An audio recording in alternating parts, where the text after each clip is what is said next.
নমস্কার বন্ধুরা, ইতিহাসের রীতিকথার নতুন পর্বে আপনাদের সকলকে স্বাগত। সনাতন হিন্দু ধর্মের বিভিন্ন পুজো পার্বণের মধ্যে অন্যতম পুজো হলো কার্তিক পুজো। কার্তিক মাসের শেষ দিন অর্থাৎ সংক্রান্তিতে অনুষ্ঠিত হয় কার্তিক পুজো। কার্তিক হলেন দেব সেনাপতি। এই পুজো দম্পতিরা সন্তান কামনায় অথবা মহিলারা সুন্দর স্বামী কামনায় পালন করে থাকে। কার্তিক হলেন যোদ্ধা এবং দেব সেনাপতি। পুরাণের কাহিনী থেকে জানা যায় দেবতা কার্তিক মহাপরাক্রমশালী একজন যোদ্ধা। তারকাসুরকে বধ করা দেবতাদের পক্ষে সম্ভব হয়ে উঠছিল না। সেই সময় দৈব বলে প্রাপ্ত অজেয় শক্তির অধিকারী কার্তিক ঠাকুর তারকাসুরকে বধ করেছিলেন এবং তখন থেকেই তিনি দেব সেনাপতি হিসেবে পরিচিত। স্কন্দ পুরাণে যার সবিস্তারে উল্লেখ রয়েছে। কার্তিক ঠাকুরের বহু নাম আছে, যেমন কুমার, দেবসেনাপতি, গৌরীসূত, অম্বিকেয়, শক্তিপাণি ইত্যাদি। পুরাণ বলছে কার্তিক ঠাকুরের গায়ের রং হলুদ বর্ণের। কার্তিক ঠাকুরের বাহন হলো ময়ূর। তিনি সাধারণ বাংলায় অবশ্য চিরকুমার, তবে কোথাও কোথাও বলা হয়েছে কার্তিকের স্ত্রী হলেন দেবী ষষ্ঠী।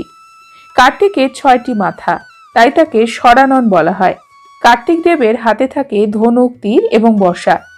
কার্তিক ঠাকুরের চেহারা অত্যন্ত সুন্দর এবং বলিষ্ঠ, সেই জন্য কার্তিক পুজো যে দম্পতিরা করে তারা সুন্দর এবং বলিষ্ঠ সন্তানের কামনা করে।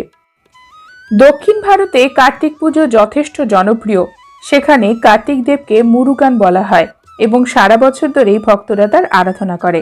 আমাদের বাংলাতে কার্তিক মাসের শেষ দিনে সংক্রান্তিতে কার্তিক দেবের আরাধনা করা হয়ে থাকে। আজকের পর্বে আমরা জানব কার্তিক পুজোর নিয়ম কি, পুরোহিত ছাড়া কিভাবে বাড়িতে কার্তিক পুজো করতে পারবেন তার সাধারণ এবং সহজ পদ্ধতি, কার্তিক পুজোর জন্য কি কি লাগে, অর্থাৎ কার্তিক পুজোর ফর্দ বা উপকরণ। আসুন জেনে নেওয়া যাক। কার্তিক পুজোর জন্য আমাদের প্রথমেই প্রয়োজন হবে কার্তিক ঠাকুরের ছবি বা মূর্তি। আপনাদের কাছে যেটি রয়েছে সেটিতেই পুজো দেবেন। এছাড়া প্রয়োজন হবে ময়ূর পুচ্ছ বা ময়ূরের পালক, সিঁদুর, বরণ আঙ্গুরীয় 3টি, যজ্ঞোপবীত 10টি, তিল, হরিতকি, পঞ্চকুড়ি, পঞ্চশস্য, তীর, ধনুক, পঞ্চরত্ন, পঞ্চপল্লব, বরণ ডালা, ঘট, কুণ্ডহারি, একসরা আতপ চাল, তেকাঠা, শীষযুক্ত ডাব, তীর, ঘট আচ্ছাদনের গামছা, ফুল, মধুপর্কের বাটি, ঘি, মধু, দই, নৈবেদ্য এবং কুচো নৈবেদ্য। কার্তিকেয় ধুতি, ময়ূর পুজোর ধুতি এবং বিষ্ণু পুজোর ধুতি। হোমের জন্য বেলপাতা 108টি অথবা 28টি। ভোগের জন্য বিভিন্ন দ্রব্যের প্রয়োজন হবে, ফুলের মালা প্রয়োজন হবে এবং হোমের জন্য কাঠের প্রয়োজন হবে, পূর্ণ পাত্র, ব্রাহ্মণ দিয়ে পুজো করলে ব্রাহ্মণের জন্য দক্ষিণা। হিন্দু শাস্ত্র অনুসারে প্রাচীন দেবতা হলেন কার্তিক। মূলত সন্তান লাভের জন্য কার্তিক ঠাকুরের পুজো হলেও সন্তান লাভ ছাড়া একাধিক কারণে কার্তিক পুজো করা হয়। কার্তিক ঠাকুর হলেন যুদ্ধের দেবতা, তাই জীবনে বিভিন্ন ধরনের বাধা বিপত্তি থেকে মুক্তি পেতে ভক্তরা কার্তিক ঠাকুরের পুজো করেন। শত্রুর হাত থেকে রক্ষা পেতে কার্তিক ঠাকুরের পুজো করা হয়। এছাড়াও যাদের মঙ্গলের দোষ রয়েছে জন্মছকে মাঙ্গলিক, তারাও কার্তিক পুজো করে থাকেন। এতে মঙ্গলের দোষ কাটে, এমনটাই ভক্তদের বিশ্বাস। কার্তিক পুজোর জন্য আমরা কিভাবে প্রস্তুতি নেব? প্রথমে যে স্থানে পুজো করব সেই স্থানটি ভালোভাবে পরিষ্কার পরিচ্ছন্ন করে নেব। কার্তিক পুজোর জন্য আমরা কিভাবে প্রস্তুতি নেব? কার্তিক পুজোর আগের দিনে নিরামিষ আহার গ্রহণ করবেন এবং সাত্ত্বিক জীবনযাপন করবেন। পরের দিনে সকালে স্নান সেরে যেখানে পুজো করবেন সেই স্থানটি ভালোভাবে পরিষ্কার পরিচ্ছন্ন করে আলপনা দেবেন এবং একটি জলচৌকি রেখে তার উপরে কার্তিক ঠাকুরকে প্রতিষ্ঠা করতে হবে। সেই জলচৌকি বা বেদির ওপরে লাল, হলুদ অথবা গোলাপি রঙের কাপড় পেতে তার উপরে কার্তিক ঠাকুরের ছবি বা মূর্তি স্থাপন করার আগে আতপ চাল, দূর্বা ঘাস এবং গঙ্গা জল ছিটিয়ে দেবেন। কার্তিক ঠাকুরের ছবি মূর্তি প্রতিষ্ঠা করার পরে সেখানে আলপনা অবশ্যই দেবেন। আলপনা না দিতে চাইলে আপনারা রঙ্গোলিও দিতে পারেন।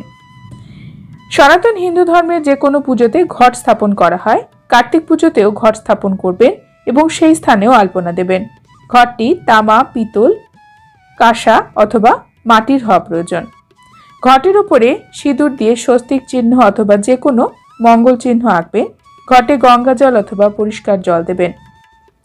ঘটের উপরে 5টি পাতাযুক্ত আম্রপল্লব দেবেন অথবা 7টি পাতাযুক্ত। এরপরে একটি সশীষ ডাব তার উপরে রাখবেন ঘটের মুখে, এবং প্রতিটি আম পাতায় এবং ডাবেও কিন্তু সিঁদুর দেবেন, চন্দনের ফোঁটা দেবেন। ডাব যদি না পান তবে কলাও দিতে পারেন এবং সেখানেও স্বস্তিক চিহ্ন আঁকবেন। সবশেষে যে ফল দেবেন, ডাব অথবা কলা, তার উপরে একটি লাল বস্ত্র অথবা গামছা দেবেন। এরপরে ধূপ, প্রদীপ, ফুল সমস্ত নৈবেদ্য যথাস্থানে রাখবেন, সাজিয়ে নেবেন। হাতে সামান্য গঙ্গা জল দিয়ে আচমন করে আপনার পুজো প্রক্রিয়া শুরু করবেন। ভগবান বিষ্ণুকে স্মরণ করবেন, তারপর কার্তিকেয়কে স্মরণ করবেন। যদি কোনো মন্ত্র জানেন সেই মন্ত্র মনে মনে জপ করবেন। যদি কার্তিকেয়র কোনো মন্ত্র না জানেন তবে কার্তিকেয়র নাম স্মরণ করে কার্তিক দেবের পুজো করুন। যে সমস্ত দ্রব্য কার্তিক ঠাকুরকে নিবেদন করতে চান, সমস্ত নৈবেদ্য এবং অন্যান্য সমস্ত উপকরণ কার্তিক ঠাকুরকে অর্পণ করুন, তার সামনে রাখুন। এরপরে কার্তিক ঠাকুরের উদ্দেশ্যে প্রদীপ, ধূপ, অন্যান্য সমস্ত কিছু সামনে রাখুন এবং কার্তিক ঠাকুরকে আরতি করুন। আরতি শেষে কার্তিক ঠাকুরের কাছে আপনার মনের ইচ্ছা প্রকাশ করুন। মনে মনে কার্তিক ঠাকুরকে বলুন আপনার মনে কি ইচ্ছা রয়েছে, আপনি কি চান। কার্তিক মাসের সংক্রান্তিতে অনুষ্ঠিত দেব সেনাপতি কার্তিকের পুজোর ব্রতকথা। এই ব্রতকথা যে ব্যক্তি শোনেন তাদের জীবনে কখনো কোনো কিছুর অভাব থাকে না এবং তাদের সংসারে সন্তানেরা সব সময় সুস্থ থাকে। বলা হয় কুমার কার্তিকের ব্রত করলে ব্যক্তি সুস্থ, সুন্দর, সবল সন্তানের জনক এবং জননী হয়ে থাকে। আসুন জেনে নিই কার্তিক পুজোর ব্রতকথা। একদিন ধর্মাত্মা বসুদেব দেবর্ষী নারদকে বিনীতভাবে জিজ্ঞাসা করেছিলেন, হে ঋষিবর, আমার পত্নী দেবকী যেসব পুত্র প্রসব করেছে তাদের সকলকেই দুরাত্মা কংস হত্যা করেছে। এখন কি করলে আমাদের পুত্র দীর্ঘায়ু লাভ করবে, দয়া করে আমাকে বলুন। তখন দেবর্ষী বললেন, হে বসুদেব, পূর্বকালে সুভগা নামে এক ধর্মনিষ্ঠ ব্রাহ্মণের দক্ষিণা নাম্নী সত্যবাদিনী এবং পতিব্রতা পত্নী ছিলেন। তাদের কোনো সন্তান আদি ছিল না। এই দুঃখে একদিন সুভগা গৃহ ত্যাগ করে গভীর বনে যাত্রা করলে তার স্ত্রী দক্ষিণাও তাকে অনুসরণ করল। ব্রাহ্মণ পত্নী সহ সেই বনে ঘুরতে ঘুরতে এক সরোবরের তীরে উপস্থিত হয়ে দেখল কয়েকজন নারী সেই স্থানে সমবেত হয়ে ধানের অঙ্কুর দ্বারা শোভিত স্থানে অষ্টদল পদ্ম রচনা করে তার মধ্যে কার্তিকেয়র মূর্তি স্থাপন করে ব্রত করছে। দক্ষিণা তাদের কাছে জিজ্ঞাসা করলে জানতে পারল তারা কার্তিকেয়র ব্রত পালন করছে। তখন সেই নারীদের কাছ থেকে দক্ষিণা জানতে চাইল এই ব্রত করলে কি ফল লাভ হয়। তারা বলল, নারীরা পুত্র কামনা করে কার্তিক মাসের বৃশ্চিক রাশিস্থিত সংক্রান্তির দিনে এই ব্রত করবে।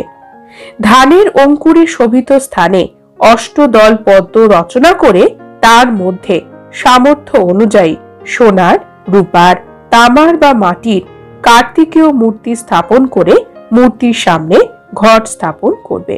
এই ঘটে যথাক্রমে গণেশ, নারায়ণ, ব্রহ্মা, শিব, দুর্গা, লক্ষ্মী, সরস্বতী, লোকপাল, নবগ্রহ এবং ময়ূর ও গরুড়ের পূজা করে যথাবিধি কার্তিকেয় ধ্যান করবে।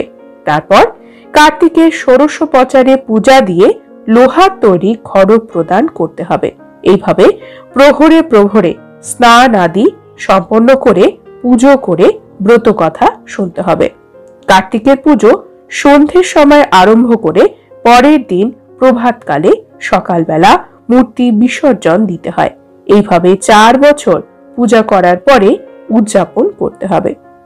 উদযাপনের সময় 4খানা ডালা বস্ত্র, ভোজ্য আদি নানা রকমের বস্তু দান করতে হয়। নারীরা এই ব্রত পালন করলে ইহলোকে পুত্র পৌত্রাদি নিয়ে সুখে জীবনযাপন করে পরকালে পরম প্রীতি লাভ করে থাকে। কার্তিকের পূজা করলে সন্তানহীনা নারীদের সুস্থ সবল বুদ্ধিমান পুত্র লাভ হয়। এরপর দক্ষিণা নিজের গৃহে ফিরে এসে ভক্তি এবং নিষ্ঠা সহকারে কার্তিকীয় ব্রত আরম্ভ করল। এই ব্রতের মাহাত্ম্যে তারা পুত্র পৌত্র লাভ করে সুখে জীবনযাপন করে যথা সময়ে দেহ ত্যাগ করে বৈকুণ্ঠে যাত্রা করল। তারপর দেবর্ষি নারদ পুত্রহারা বসুদেবকে উপদেশ দিলেন, হে পুণ্যাত্মা বসুদেব, তোমরা স্বামী স্ত্রী উভয়ে মিলে কার্তিকীয় ব্রত আচরণ করো, তাহলে পরবর্তী যে পুত্র সন্তান জন্মগ্রহণ করবে তিনি দীর্ঘায়ু লাভ করে ত্রিজগতের অশেষ কল্যাণ সাধন করবে। দেবর্ষির কথা মতো বসুদেব এবং দেবকী কার্তিকীয় ব্রত পালন করে ত্রিলোকপতি নারায়ণকে পুত্ররূপে লাভ করেছিলেন। অথ শ্রী শ্রী কার্তিকীয় ব্রত কথা এখানেই সমাপ্ত।